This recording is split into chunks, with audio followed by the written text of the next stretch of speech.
Before we get into today's video, which is a much needed, in my opinion, blasting of a home plate umpire putting a performance so bad we haven't seen anything like it in years, I do want to say that overall, the umpiring for this playoff cycle has been fantastic, with the vast majority of games featuring not only average, but above average performances, aside from one huge miss in a critical spot that went against the Padres in Game 3 of the wildcard series. Though it is still worth mentioning, DJ Raber posted an average performance overall in this one. With all of that being said, it's hard to overstate how bad home plate umpire Alec Tosi was during the first game of the division series between the Tigers and Mariners, but I'll be attempting to do so here with the help of umpire scorecards, who gave his performance in this one an overall accuracy score of 91%, in comparison to an expected accuracy of 94%. But it's actually even worse than that, as his correct calls above average ended up being the 8th worst ever recorded. But here's the kicker. None of the rest of the games in front of him came after 2021, with only 2 being after 2020. Umpiring has simply gotten a lot better in recent years, and this is further evidenced by the fact that of the top 30 worst games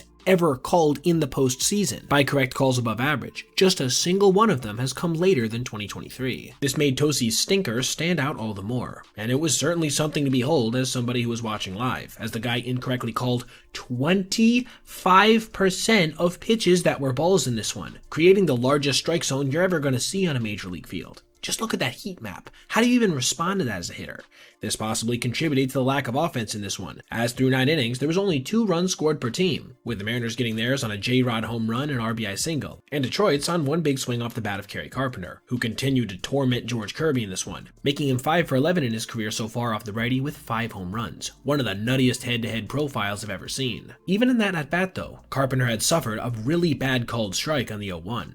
And again, you could see the tangible effect. Guys were expanding the zone with 2 strikes because they knew they had to swing, lest they be penalized with the ridiculous call nowhere close. And sure, while the favorability ended up going in Seattle's direction at a plus 0.31, I'm pretty sure their fan base was frustrated as well, considering that it destabilized everybody's approach, regardless of team. All of this controversy aside, the Tigers would end up taking this one in the 11th inning after getting a huge 2-out RBI single from Zach McKinstry, their first hit since the 5th inning, before seeing one of their biggest games of the year get closed out by Cater Montero, a pitcher with a career ERA over 4.5 in a couple seasons of primarily starting. However, this gutsy performance wouldn't manage to be followed up with a win despite a dominant Tarek Skubal start, courtesy in large part of 2 big swings from Jorge Polanco, with the Tigers dropping this one by an identical 3-2 final, setting us up for an exciting continuation of the series on Tuesday in Detroit.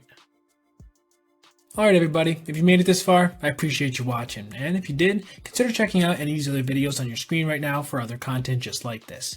Also, if you ever see anything you'd like to see me detail in the video, feel free to reach out to my email, basebpoet@gmail.com, and if I end up using your idea, I'll give you a shout out. Thanks for watching. Have a great rest of your day.